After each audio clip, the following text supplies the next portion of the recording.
প্রিয় শিক্ষার্থীবৃন্দ, বোর্ডের অঙ্কটি লক্ষ্য করবেন। 7 প্লাস 12 প্লাস 70 প্লাস ধারাটির প্রথম 30টি পদের সমষ্টি কত?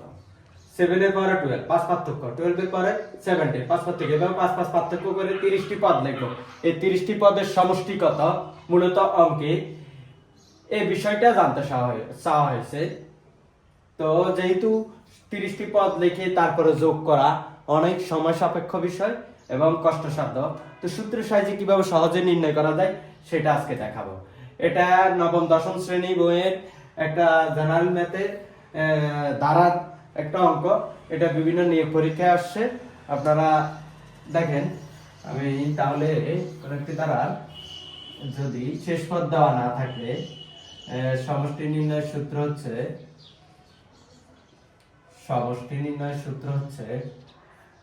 n/2 into 2a plus n-1 into d,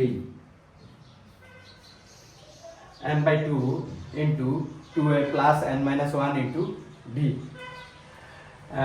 তাহলে এখানে এটা হচ্ছে প্রথম পদ 7, এটা হচ্ছে 7, সব সময় মনে রাখবেন এটা হচ্ছে প্রথম পদ।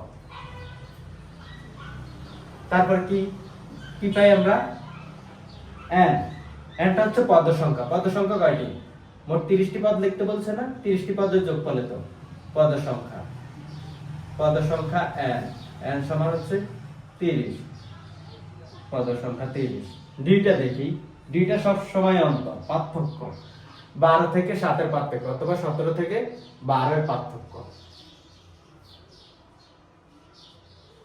7 থেকে 12 না, 7 থেকে 12 দিলে ভুল হয়ে যাবে। দ্বিতীয়টি থেকে প্রথমটি বিয়োগ, অথবা 17 থেকে 12 বিয়োগ, কত হয়? 5। n কত? n তো 30 আর 2 দিলা, এ কত পাইছি আমরা? 7।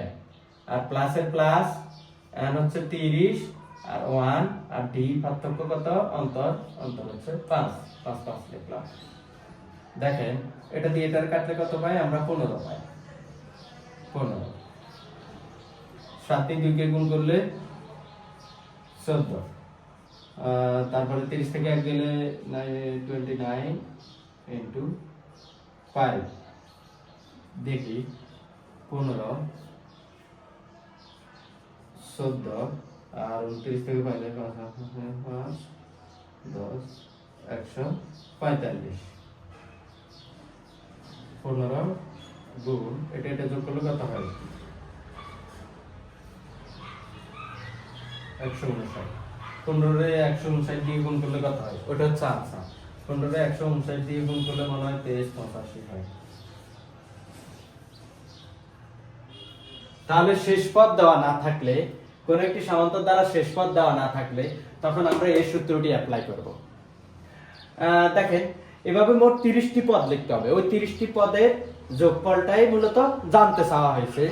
তো ওভাবে লিখে করাটা তো অনেক সময় সাপেক্ষ এবং কষ্টসাধ্য, ভুল হওয়ার সম্ভাবনা থাকে। তো সূত্রের সাহায্যে আমরা সহজেই নির্ণয় করতে পারি। এই ধরনের অঙ্কগুলো বিভিন্ন নিয়োগ পরীক্ষায় এসে থাকে।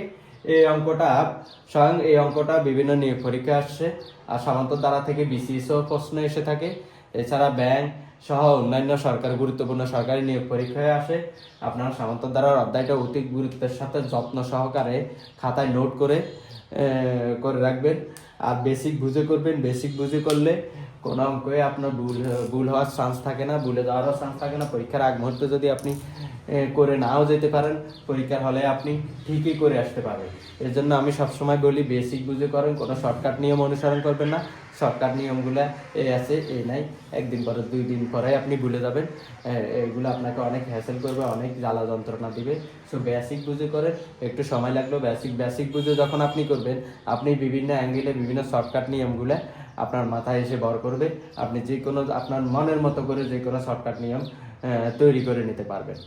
ধন্যবাদ।